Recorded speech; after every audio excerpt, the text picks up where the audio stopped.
Namaste and good evening, everyone. Namaste, Sraddhalu. Namaste, welcome to everybody. Welcome back.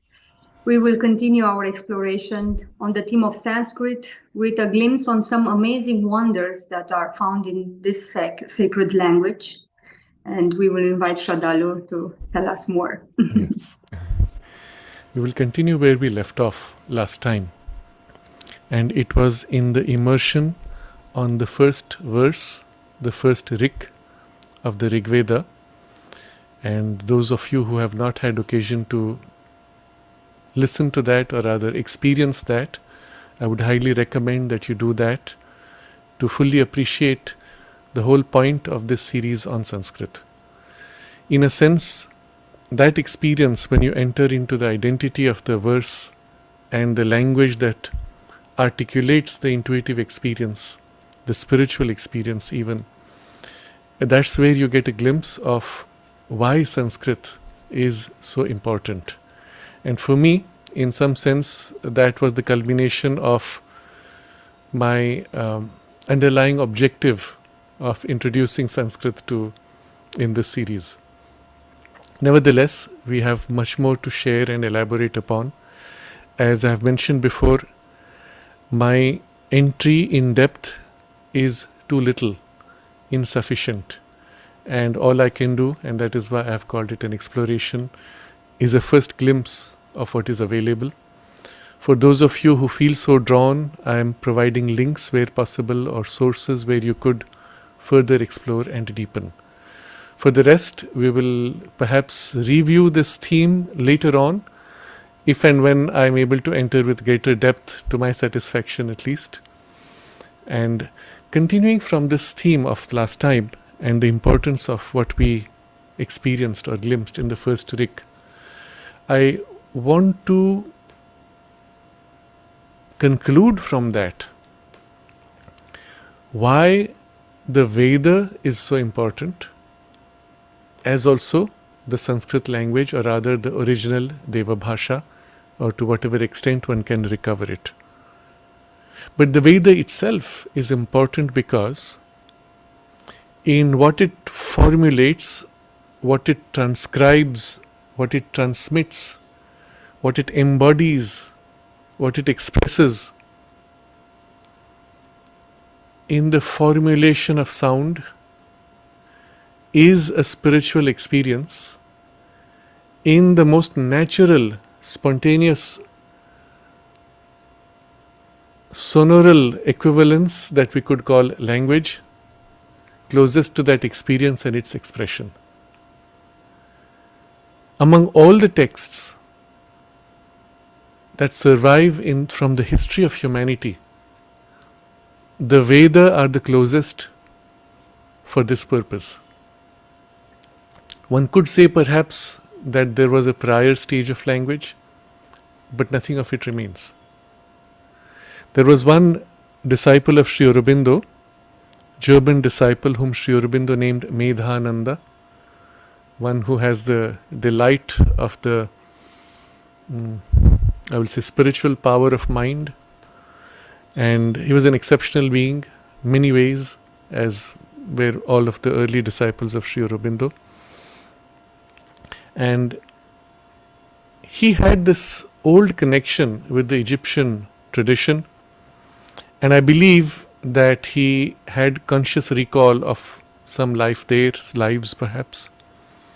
And sometimes seeing him, one had a distinct sense of a pharaonic quality in his presence, in his aura. One of the exceptional works that he did, partially perhaps, but still, was to create a correlation between the Vedic symbols and the Egyptian hieroglyphic symbolism. You see, of course, and it's obvious in the Egyptian tradition, the sun is so central, at least in the older phase of the spiritual period of the civilization. And then later there is the decline in the occult domain, and then a lower grade of occultism and very crude, coarse black magic occultism. And then an attempt by Akhenaton to come back to the deeper, higher spiritual, almost Vedic roots of that tradition also. And that was one of the incarnations where the mother was, I think, Queen Tea with Akhenaton, if I remember right, and so on. There have been such correlations across in the ancient past, where perhaps large parts of humanity were suffused still with the more ancient cycle of human knowledge, experience, spirituality, of which we find the last remnant in the Veda. So I mentioned this to show the correlation, that there is some kind of correlation, but the whole symbolism and even the knowledge is entirely lost in the Vedic, in the Egyptian tradition. And that being said, when we review what is in the Veda, it retains its spiritual import. Unlike most of the other traditions of the world, and I don't say this, and I say this without exaggeration, unlike most of the traditions of the world where the deeper spiritual symbol and even the, what we call today, the mystical aspect of traditions or religions has been lost, forgotten, the Veda still retains it. Even though in the more conventional orthodoxy of today, where the Veda has been largely reduced to symbolism and ritual symbol, the spiritual content of it is still retained, even though reduced now to to religious expression. It still retains within itself a self-purifying tradition, knowledge, and the root sounds of the Deva Bhasha and Sanskrit, by which it can reconstruct or recover the fullness of its spiritual roots. And that's the beauty of the Sanskrit language and its survival today. And so I'm highlighting here the importance of the Veda itself for humanity and its future. Even today, when we enter through the root sounds into the first verse of the Veda, it is able to take us back into a spiritual experience, at least a first glimpse of it, which then perhaps could deepen much more. And it is for this reason that when Sri Aurobindo started writing the Arya, he declared as one of the objectives, and there were several, one of the objectives of the Arya was to, as if, draw back the knowledge of the previous or ancient cycles of humanity, which could still be relevant for the present and future of humanity. And then he begins that process by diving into the Veda with the text that is the secret of the Veda. Parallelly, he is translating Vedic verses, taking up the verse where the Rishi, as he grows in consciousness, meets Indra, who prevents him from growing. Agastya Muni and Indra have a colloquy. I think it's called the colloquy of Agastya and Indra. And parallelly, the third thing he is doing is his commentary on the Isha Upanishad. And parallelly with that, he is writing the Life Divine, the synthesis of yoga. So the Life Divine formulates the knowledge in a more philosophical, scientific framework, the synthesis of yoga within the framework of applied psychology and spirituality. But paralleling these two, you find this secret of the Veda, the translations of passages with commentary, and with that the Isha Upanishad. Interestingly, his earlier commentary on the Isha Upanishad he had titled The Life Divine. Now he is writing The Life Divine not as Isha Upanishad, but as his writing, though you will see strong parallels and correlations between his commentary on the Isha Upanishad and the Life Divine. But you see, three of the major writings are to do with the Veda and Sanskrit, and two of them are his two of the major works, and then later on other works got added, at one point he was writing 6 books at a time, 1 chapter at a time, with no prior notes. He actually had informed somebody, when it's time for the next manuscripts, let me know. And then he was in his intense sadhana. When he would be reminded, oh, we need now manuscript, he would sit at his typewriter, and the mother describes how through the silent mind the knowledge would flow directly into the fingers and type out. you hardly needed any corrections. At best, some mistyping of a letter or so. When you type very fast, occasionally the letters would get stuck, but that's about it.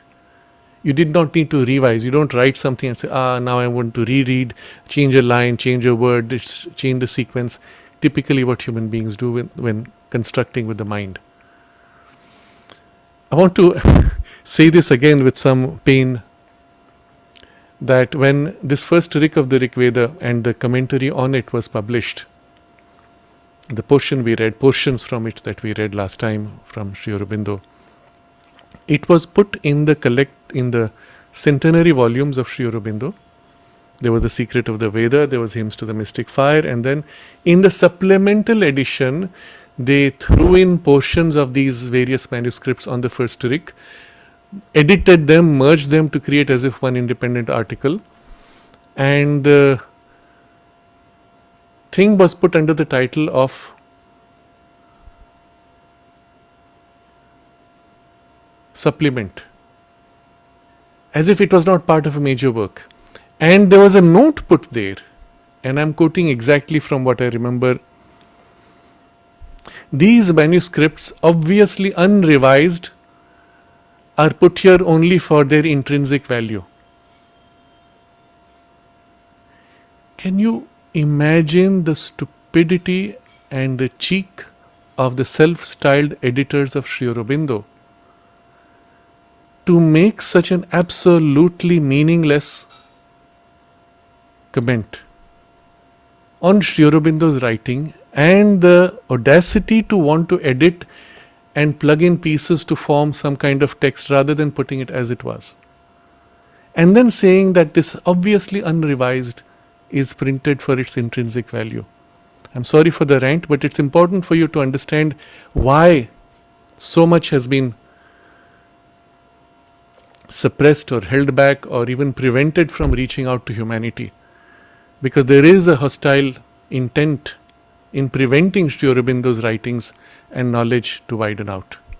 And there are individuals who are naturally instruments for that hostility, who go straight to the root where they can catch the text, the original manuscripts, sitting in the archives of the Sri Aurobindo ashram, to harm precisely, or distort, delay, damage, erase, destroy if possible.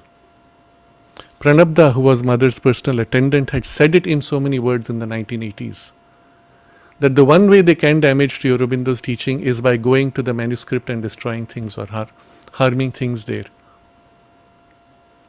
He had warned of it, and as it turned out later, the warning was not sufficiently valued, and the consequences we saw later. But can you imagine the cheek of the editor to actually declare these writings obviously unrevised, as if they are somehow less important because they are unrevised? And I'm putting this in a context because all that Sri Aurobindo wrote in the Arya was unrevised. He wrote directly on the typewriter. There was no revision. You see, all the major works of Sri Aurobindo are unrevised. Of course, when they came for reprint, he did make minor revisions. But other than that, nothing. What you see with Savitri, where he revises and changes again and again, adds lines, modifies lines, was not from revision from its poetic value. He said each time it was trying to lift the content to a still higher grade of consciousness from which it could be articulated. So it's actually interesting to see how in the revisions in Savitri, and it's a fascinating study one can do, each time he revised what changed, what got amplified, what words were modified, and the meaning it went to. There's an interesting passage of the mother. I'm digressing from our theme, but this is the only chance we get to share some of this. There's an interesting passage of the mother where she's reading from Savitri, and Huta was recording. All of these were later used in Sunil Das' music. So as she is reading,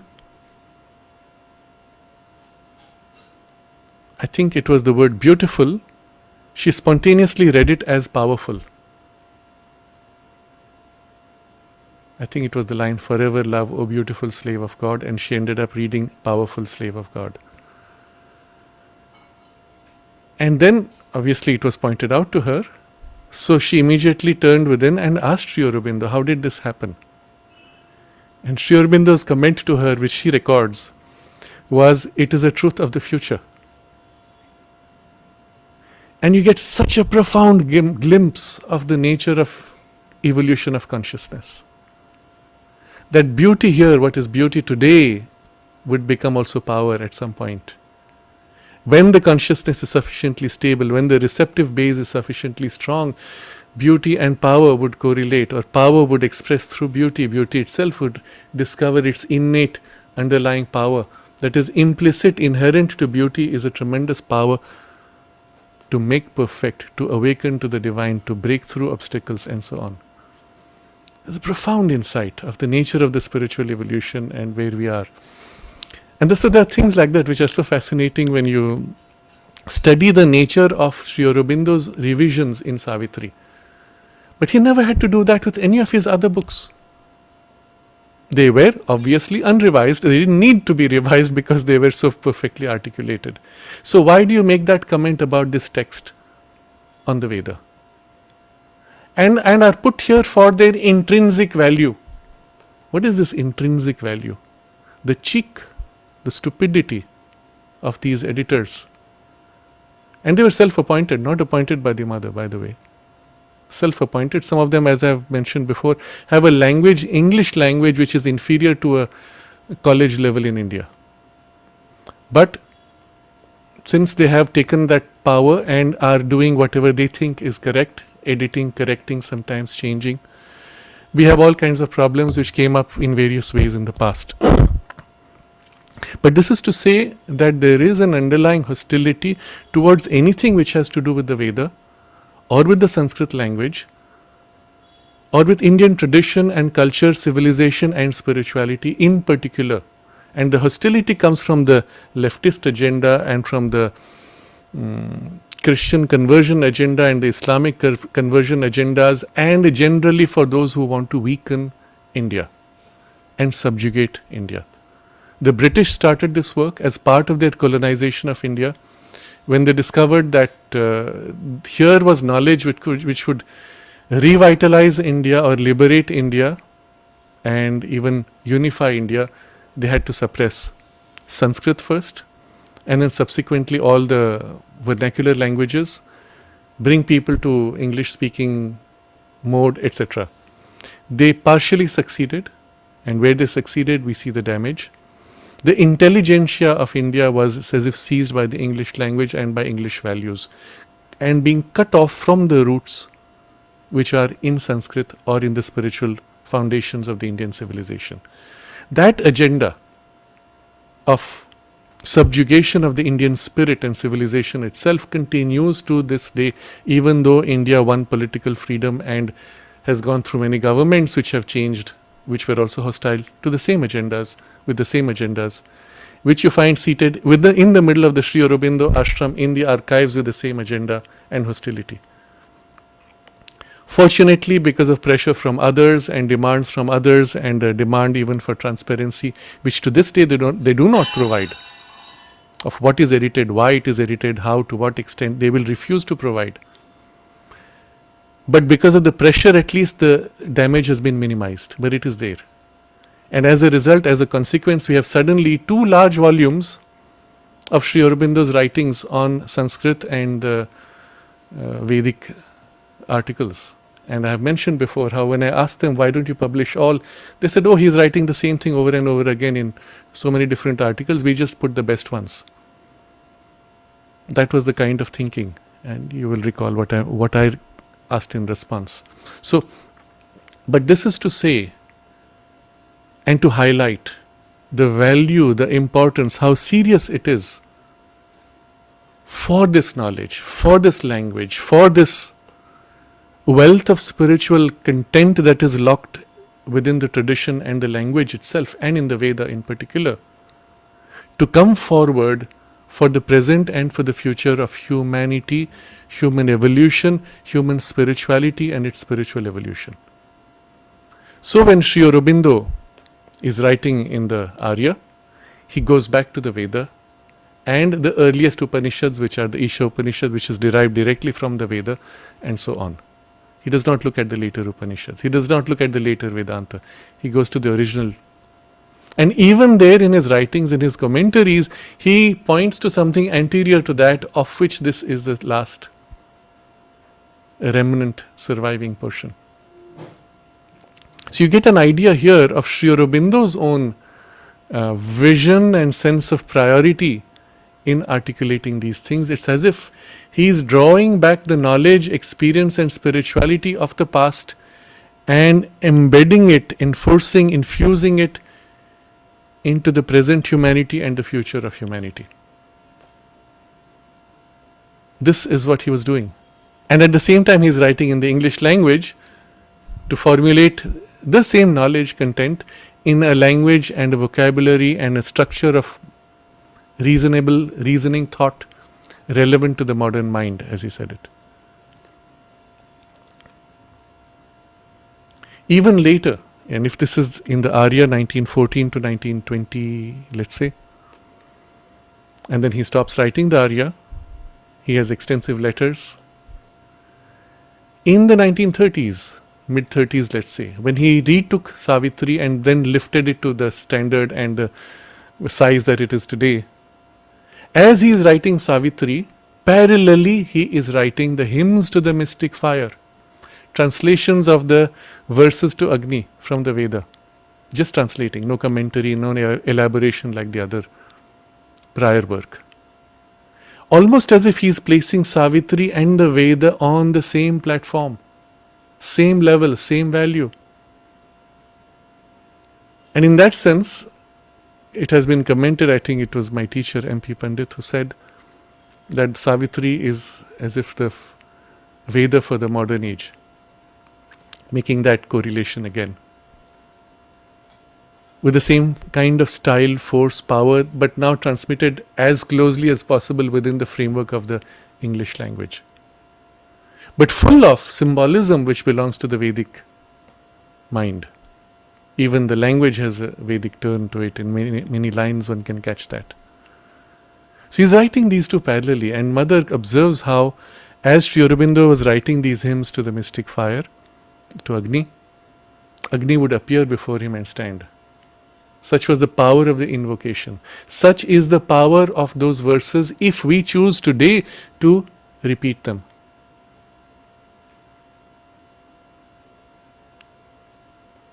Literally invoking the presence of the God, the cosmic presence of the deity Agni.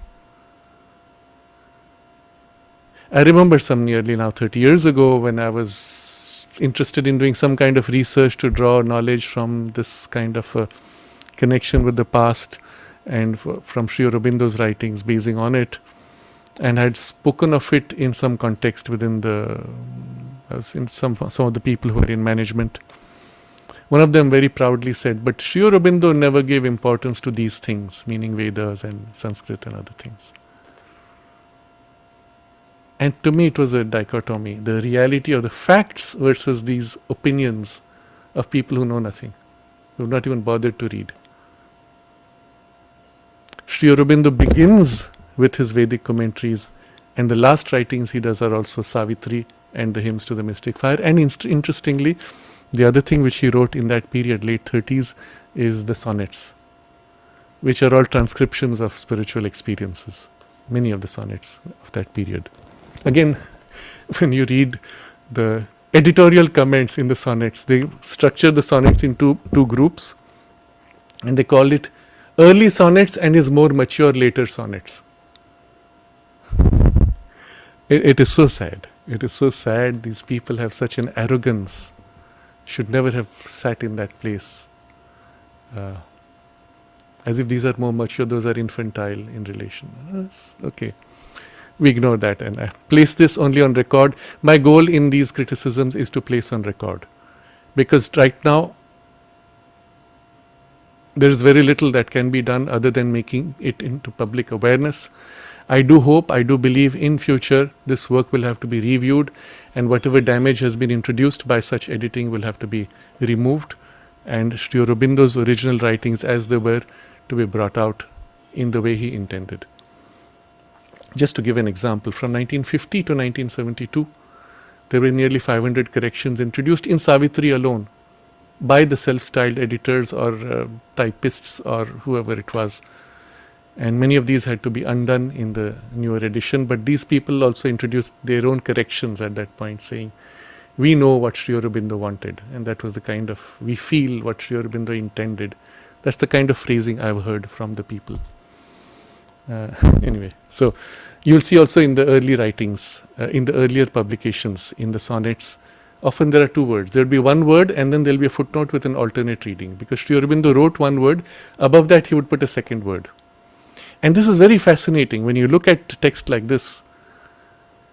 If you go into the idea of the first word and the second word, and you can see what Sri Aurobindo is intending as something which is a compound idea which covers both words.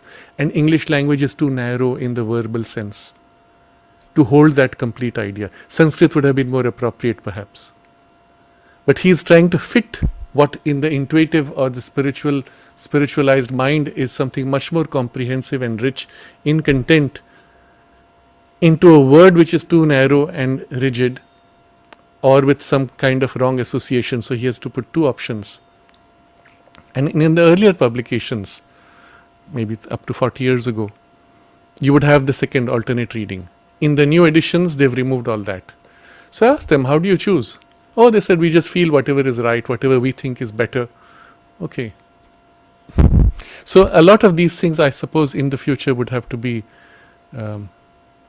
redone with a view to a better understanding and bringing it back to Sri Aurobindo as he wrote it.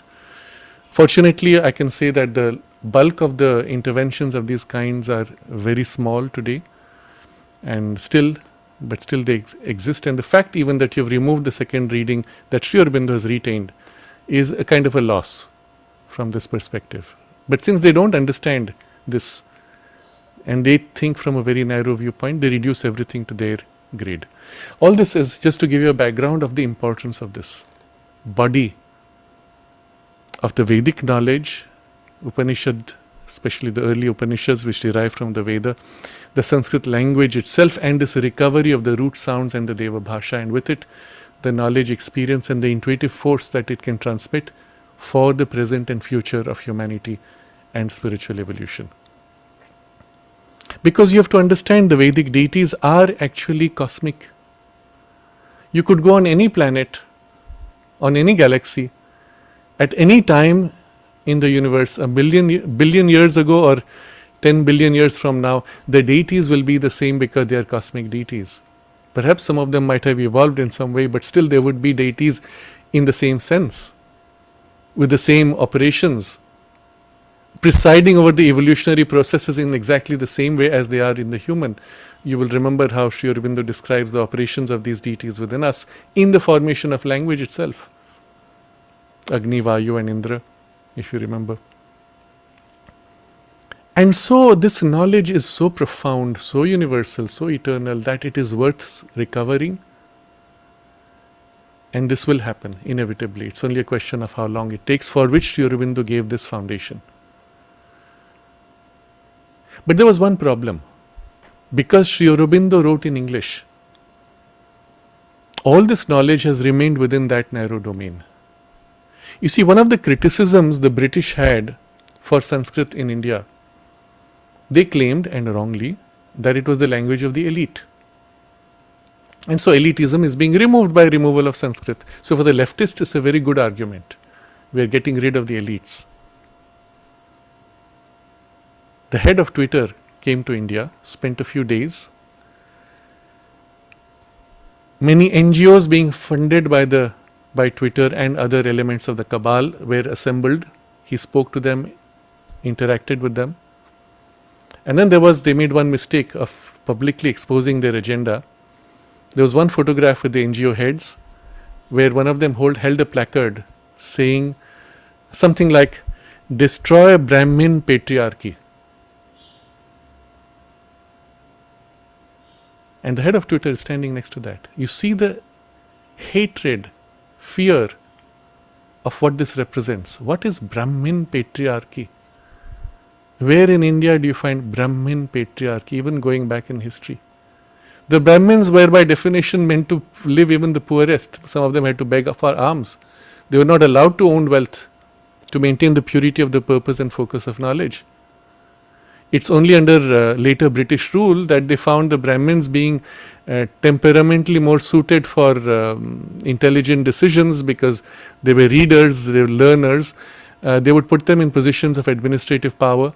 And under Mughal rule, similarly, they were put in administration, sometimes with properties given. But before that, there was no such property. There was, in the British descriptions, Brahmin had rarely any power, except power of knowledge, which they were repositories from where they had to share with all of society. In the same way as the Kshatriyas were the repositories of power and protection of society, and the Vaishya repositories of the wealth, and the Shudra repositories of the skill and arts, the executive perfection. So society was organized broadly, let's say, in these four varnas, but nowhere is this idea of Brahmin patriarchy or domination of any kind. These were the ones who suffered the most during Islamic rule and later under British rule, and subsequently later under leftist rule that came in with Nehru and Gandhi. Most of them were driven away. Many of them were killed, butchered in the worst way. You saw exactly the same pattern in the Pol Pot in the Khmer Rouge revolution. The leftists there would go house to house. Anybody they found wearing specs, they killed them instantly. Why? Because someone who wears specs can read books. If he can read books, he has knowledge. If he has knowledge, he can awaken others, and you have to kill them. You can't afford to have knowledge if you want to keep this imposition of the leftist or other ideologies, to keep people enslaved. And it was the same mentality with the Mughal invasions and the British invasions, and subsequently the leftists in India. So many of the Brahmins were practically driven away from India, went to the US and became the focal point of Silicon Valley, and the whole software revolution was created by them.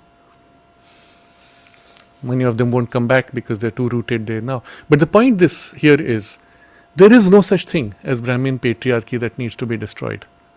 But why do they do that? These are the bugbears. And what is it centering on? The holders of the knowledge.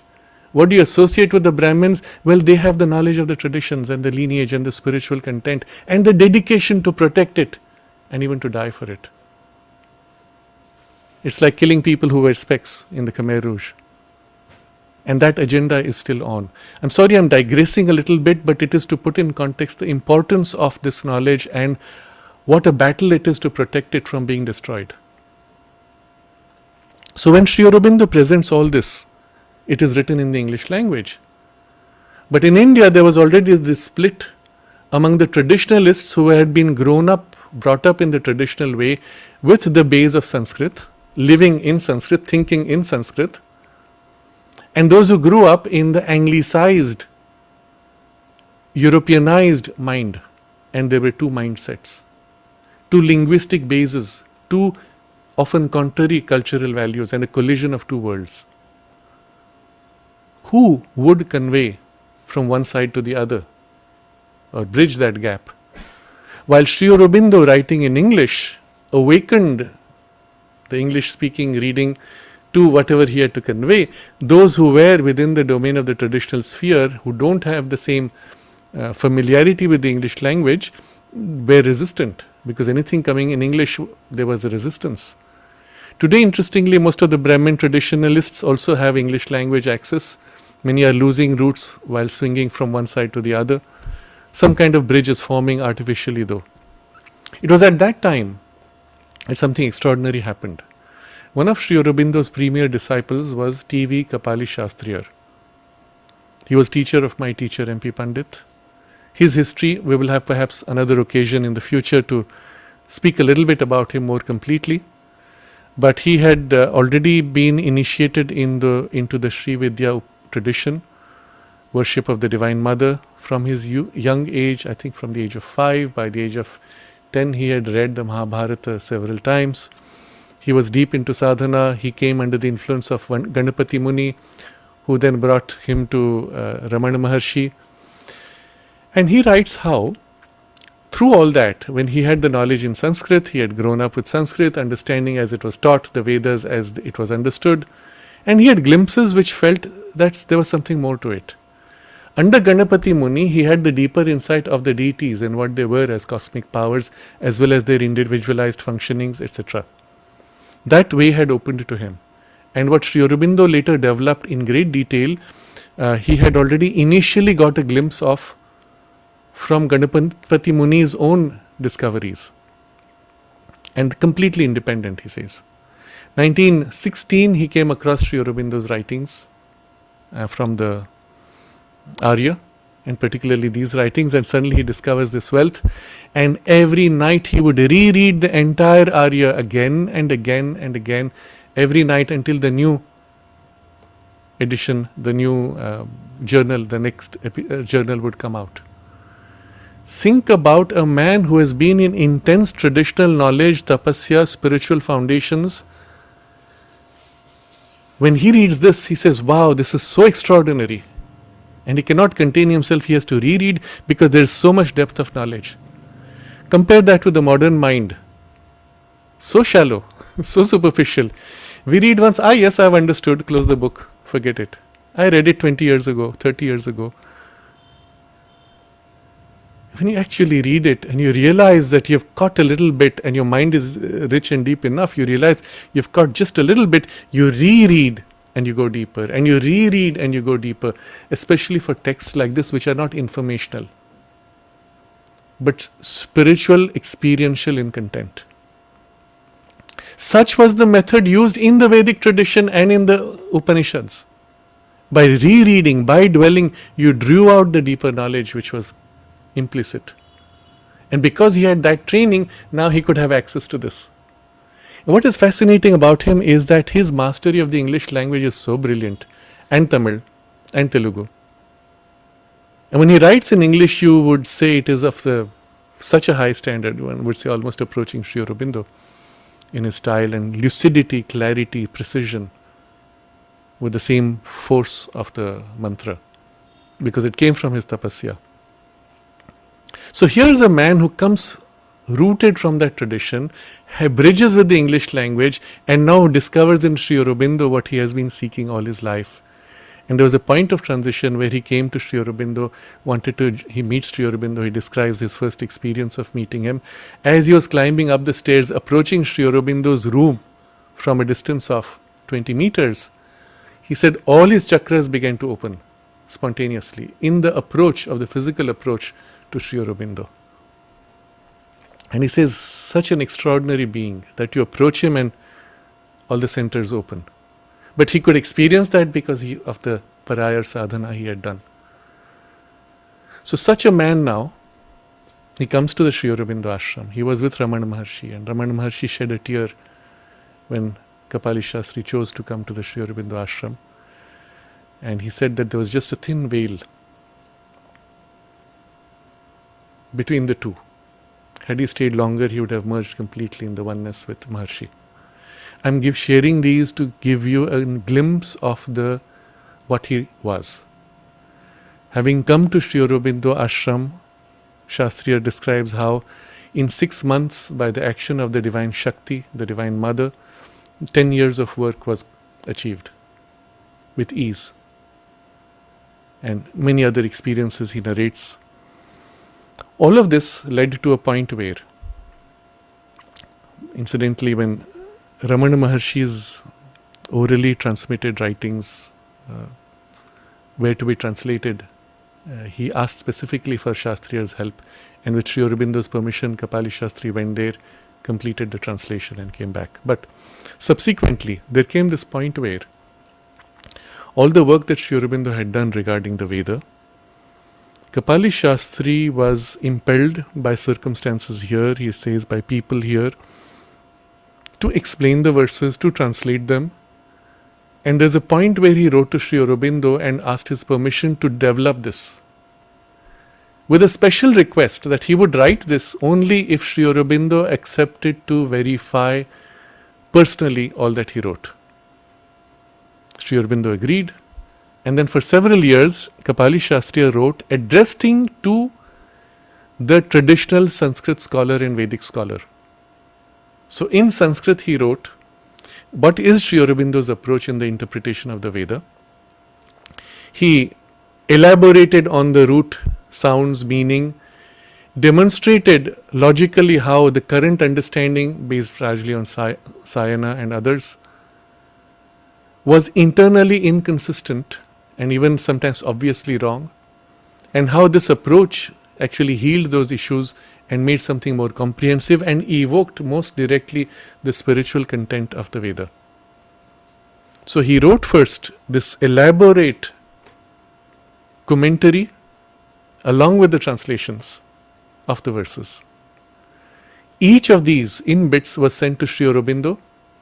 Sri Aurobindo corrected at times, but at every stage with correction, with his approval, that was accepted and then eventually published. It was A.B. Purani who would read out what Shastriyar had written in Sanskrit. Sri Aurobindo would hear and make observations, comments. And so sometimes when Purani would jot down what Sri Aurobindo had said, sometimes there was an elaboration which Purani acquired, based on which he wrote his commentary on Sri Aurobindo's interpretation of the Veda. And all that was triggered by these articles. And finally, by the time Sri Aurobindo left his body, quite a large portion of the work was done, but after Sri Aurobindo left his body, Kapali Shastri could have continued, but it was his view that it would not have the same authenticity. And for that reason he stopped.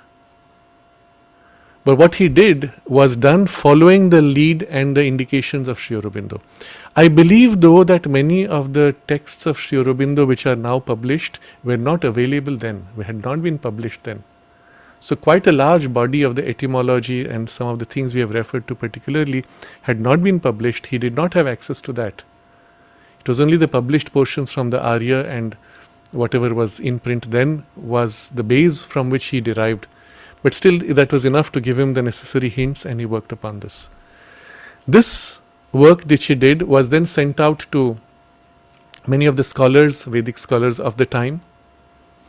And he writes, Shastriya writes, that the feedback he received was everywhere consistent, positive, supportive, saying this is extraordinary.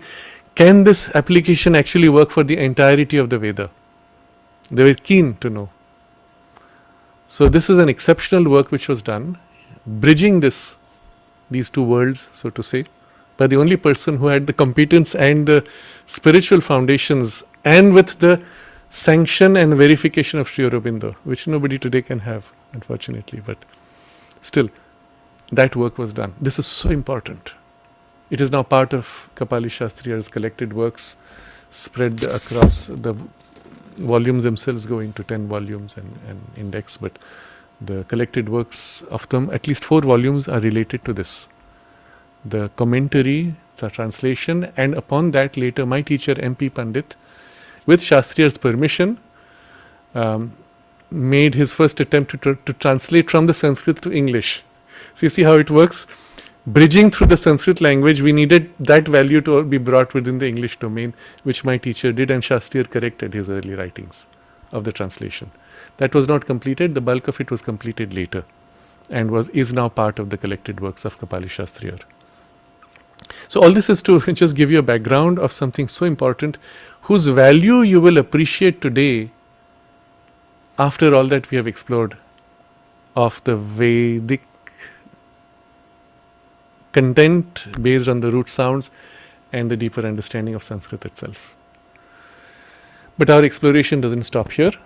We have something else which is equally important to share, and this is again coming from the person that I have been referring to quite frequently recently, Dr. Sampadananda Mishra, and this is a book titled The Wonder That is Sanskrit, and author are Sampad and Vijay, but actually the entire book is written, including the introduction, is written by Sampadananda Mishra, which is an extraordinary work. There is at present in the English language no such text anywhere.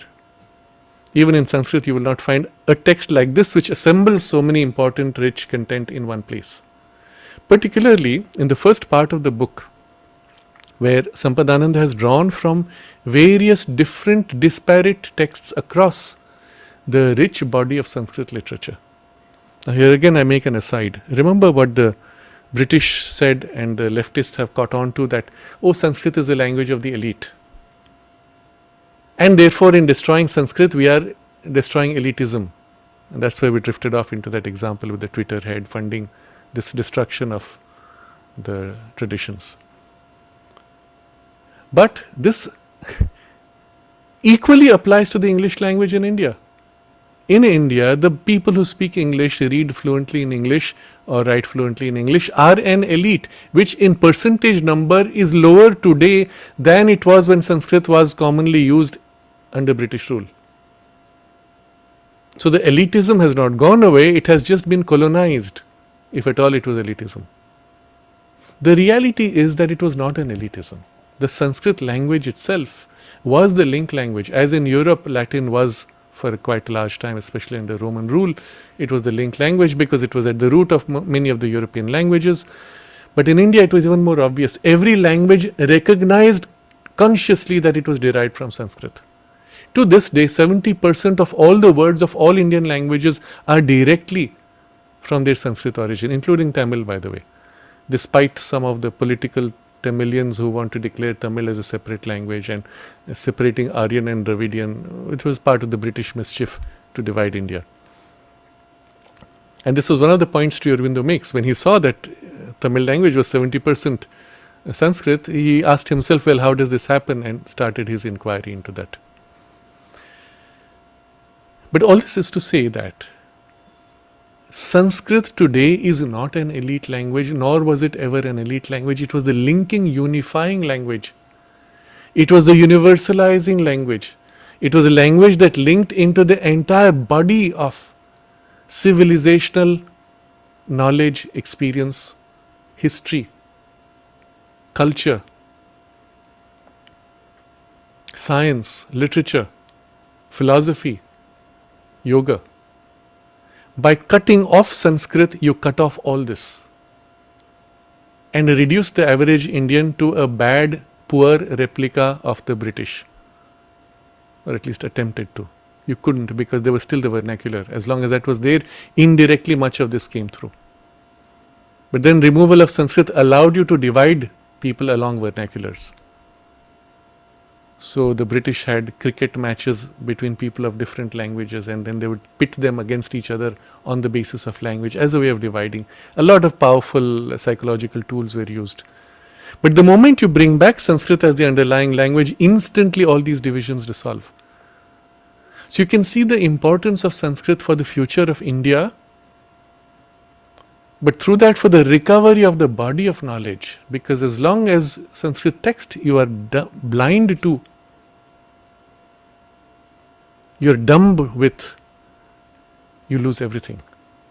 With that, everything comes back. And so every attempt to bring back Sanskrit has also been opposed. Unlike you see the example of Israel, where from the sense of pride in their innate civilization, which was held because it was a small group under oppression much of the time, they held together. So when they founded Israel, they recovered their Hebrew tradition, made it a living language again, where it had largely faded as one of the ancient languages. The same thing today. If we were to recover Sanskrit, it would come back with the same, perhaps greater force, but it would unify India and bring back the full force of the spiritual, civilizational power that they fear. Those who want India to be suppressed, subdued and enslaved, they fear this. And it is the key which could make this happen so rapidly. And therefore everything can be done that they do to suppress. Now all this is to prepare you for the content of the book itself, because what Sampadanand has done, he has gone through across various traditions, lineages, writings, books. It's a huge survey, and drawn out gems from various, assembled them in chapter-wise structure to demonstrate the special features of the Sanskrit language and the special kind of content available in the Sanskrit language. So I'm going to touch upon this again. I will highly recommend for those who are interested to read the book. I've put the links from where you can buy. I've put 3 links in fact. And you will see here, first chapter deals with the Sanskrit grammar structure itself and the nature of the vowels, consonants, relationships, how they join to each other, and then the nature of the root sounds and the structure of grammar, as we have seen the Panini's grammar rules and so on. It gets somewhat technical, but with amazing elaboration and examples. The nature of the sound in the language, the nature of the sutras, different kinds of sutras, and how knowledge has been contained or compressed in various ways. But the next chapter, which is called Interesting and Amazing Creations in Sanskrit, is what I'm going to elaborate upon a little bit today. He shows how the flexibility inherent to the language can be used to compose things which are so extraordinary as to be impossible in any other language of humanity. But not only that the language is flexible enough that it can be pushed to this degree, it also shows you the genius of the mind which formulated these amazing creations. So, here's an example, and I'm reading at random just from one of these pages, page 36. He says, here's a shloka, a verse, which uses only 3 consonants. The, va and na. So just combination of the, va, na. So it goes, Devanam, Nandano, Devo, Nodano, Veda Nindinam. The, va and na. With vowels. And there's a meaning. Fascinating. Another shloka which uses only 2 consonants. In this case it is bha and ra. Bhuribhir, bharabhir, bhirabhu, bhariri, bharira, bhire bhire. What does that mean? I just read out the meaning. The fearless elephant, who was like a burden to the earth because of its heavy weight, whose sound was like a kettle drum, who was like a dark cloud, attacked the enemy elephant. There's a second verse also. Now imagine a language where you can play with just 2 consonants and throw in vowels, variations in between, with rhyme, rhythm, meaning. Isn't that amazing? Well, that's not it yet, because he pushes the boundary of the examples. There's one entire shloka using a single consonant. One single consonant. How is that possible? Okay, so I read here. This is na. Na, nona, nunno, nunneno, nana, na, nana, na, nana, nanu. If you actually break up, because these are joined, if you break them up, it is actually rationally, logically, very clean, pure Sanskrit. And with the meaning, a man is not a man who is wounded by a low man. Similarly, he is also not a man who wounds a low man. You see the play on by whom, na, na, ne. So you use, obviously you had to bring it to an domain of idea where you could use similar sounding words with certain ideas which are then repeated multiple times to build this. So wounding, man, low, so all those key words are used. And there's another one which uses the. Da, da, do, da, do, da, di, da, da, do, da, di, dam, do. First round, a second verse, second line is there. I'm just translating. Shri Krishna, the giver of every boon, the scourge of the evil-minded, the purifier, the one whose arms can annihilate the wicked, etc. See, the is the giving. So boons, giving, you get the idea of the sound itself. But think about it. Now, if you go back to what we discussed and the examples we saw in the roots that Sri Aurobindo described, you can get a sense of how this is possible, because the, remember, can move to the, da, di, du, dr. And all these variations would have a different sense of meaning. You could pick words derived from these and then combine them to build something, because it's roots based. Amazing. And then he gives another example of a shloka where each quarter is written with 1 consonant. So each line,